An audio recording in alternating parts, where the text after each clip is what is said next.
Congressman Bryan Steil, the Republican from Wisconsin, is with us now. So, Congressman, I'm not sure how surprised you were by the move of your colleague last night. Certainly we were taken aback. What should happen now to Marjorie Taylor Greene and her role within the House of Representatives?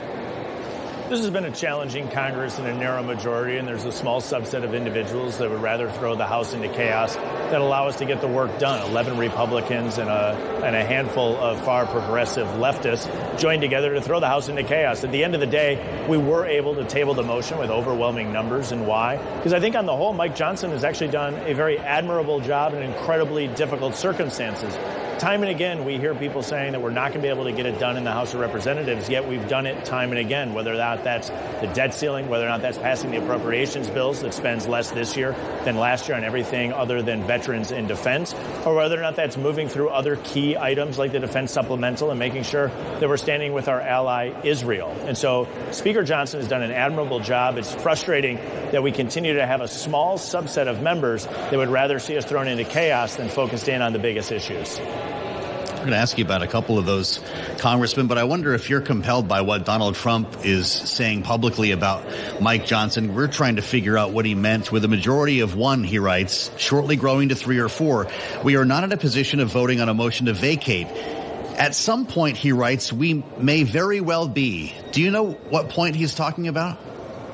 I'll let the president speak for himself. He's got a large PR team. My view here is that what we need to be is focused in between now and the election and persuading the American people why we're the party that needs to remain in charge in the House of Representatives. But in large part, we need to grow our majority. We obviously have a small set of members who are interested in the chaos and in the dysfunction. Many of us would rather get on with the work of the American people on absolutely essential bills, in particular addressing the reckless spending and the broken border that we continue to see plague Americans.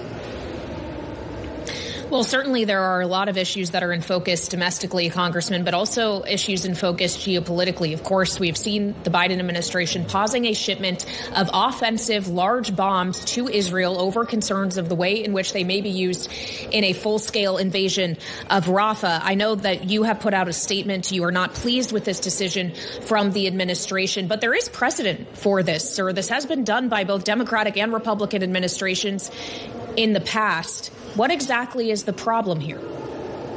I think the president made the wrong move in trying to prevent that shipment of weapons that are authorized by the United States House of Representatives, the Senate, and the president himself from being able to be distributed. In particular, at a period of time where we're all concerned about civilians getting in the way, precision missiles from the United States actually allow the military in Israel to target terrorists from Hamas and protect innocent civilian life. So the action by the president is actually a step in the complete wrong direction.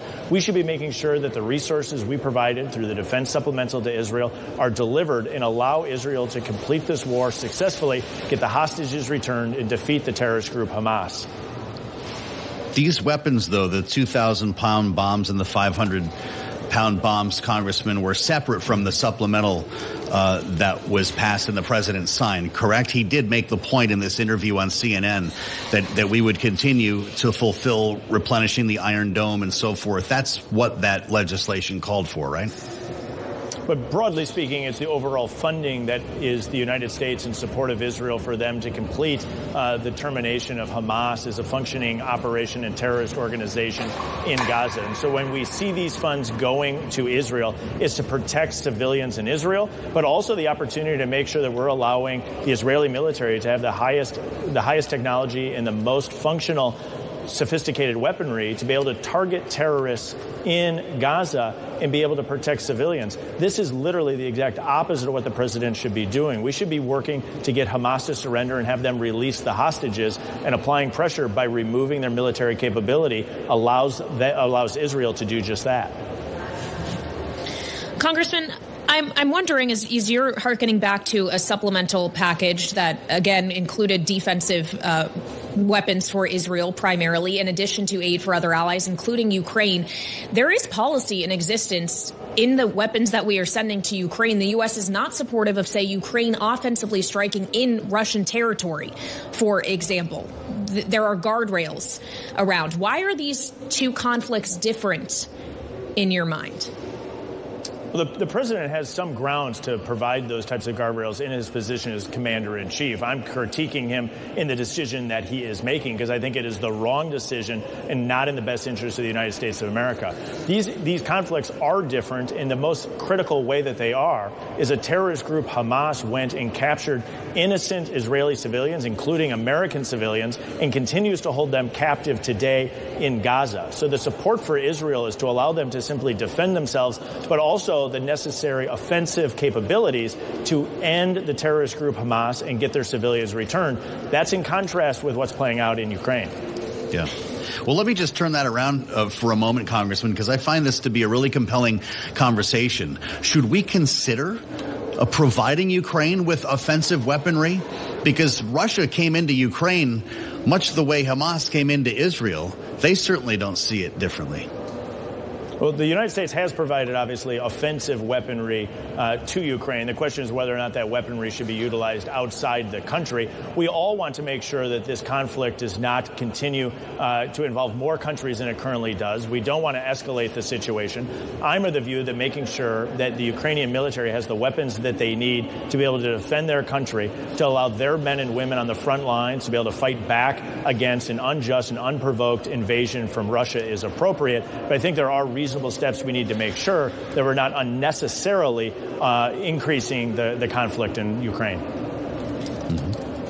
Congressman, given your role on the Financial Services Committee, I want to ask you about another matter here at home. We just got the announcement from the Senate Banking Committee that the financial regulators, including Michael Barr of the Fed and Marty Gruenberg of the FDIC, will be testifying before the committee next week. This is after that scathing third-party independent report into a toxic workplace culture at the FDIC was released earlier this week. Many of your colleagues on the committee have called for the resignation of the chair as a result. But is that the way to fix this problem, sir, or is something else needed? When you have this level of cultural rot that's occurring at the FDIC, as indicated by the most recent report that comes out, it's absolutely necessary that Mr. Gruenberg resign. He's going to come before us maybe on Wednesday if he doesn't resign before and have to answer a series of very difficult questions. This report makes it very clear. The cultural rot at the FDIC goes far down through the management chain. It's clear they need new management at the FDIC, and I'm concerned that the people protecting him are interested because he has a seat at the table as it relates to bank regulation, in particular bank capital standards, as we're exploring Basel III Endgame. So what's going to happen following this hearing? Well, ultimately, I think he should resign today. If he fails to do that, I think this hearing will flush out for the American people that he should resign. If he's not, he should ultimately be removed. But this hearing will flush out for a lot of the American people that didn't take the time to read the report yet just how terrible the cultural rot is at the FDIC. That's quite a statement. Congressman, it's good to see you. Thanks for being generous with your time, as always. Bryan Steil, the Republican from Wisconsin, with us here on Balance of Power on Bloomberg TV and radio. I'm Joe Matthew in Washington, alongside